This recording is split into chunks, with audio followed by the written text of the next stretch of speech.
साथीहरू, महावीर पुनलाई तुरुन्तै राजीनामा दिन लगाई यिनलाई जेल हाल्नु पर्छ। यस्ता पागल व्यक्ति पनि मन्त्री बन्न सक्छ?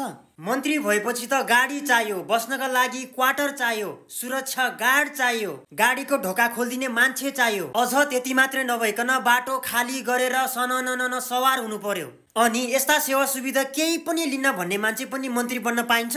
यो त कानुन विपरीत भइगयो नि। आखिर नेपालको कानुनले त सेवा सुविधा सबै दिएको छ। केही सेवा सुविधा चाहिँदैन भनेपछि महावीर पुन नेपालको कानुन विपरीत गएन त? त्यसैले महावीर पुनलाई तुरुन्तै जेल हाल्नु पर्छ। मन्त्री भएपछि त ठुल्ठुला सेटिङ मिलाउनु पर्यो, कमिसन खानु पर्यो, आफ्नो झोलेहरूलाई जागिर लगाइदिनु पर्यो, छेउछाउमा भरौटेहरू पाल्नु पर्यो र विभिन्न ठेक्काका कामहरू आफ्नो मान्छेलाई पारिदिनु पर्यो। यस्तो पो मन्त्री हो त?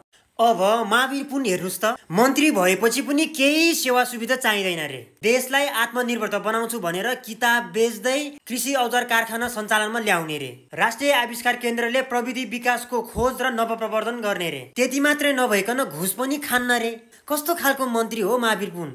यसरी त देश विकास भइहाल्छ नि। महावीर पुनज्यू, अहिलेसम्म कुनै नेता र मन्त्रीले नगरेको काम तपाईँ पनि नगर्नु होला। अब तपाईँ यसरी नै लागिरह्यो भने त देश विकास हुन्छ? देश विकास त गर्ने नै होइन नि। आफ्नो कार्यकालमा टन्न घुस खाने, मजाले पैसा थुपार्ने, आर्जु र देउबाले जसरी। त्यही भएर अहिलेसम्म कुनै मन्त्री नेताले पनि यस्तो काम गरेको छैन र तपाईँले पनि नगर्नु होला। यदि तपाईँ देश विकासको कार्यमा हिँड्नुभयो भने यो पक्कै पनि कानुन विपरीत हुन्छ। त्यसैले तपाईँलाई जेल हाल्नु पर्छ। साथीहरू, तपाईँहरू मेरो च्यानलमा नयाँ हुनुहुन्छ भने मेरो च्यानललाई सब्स्क्राइब गर्नु होला। धन्यवाद।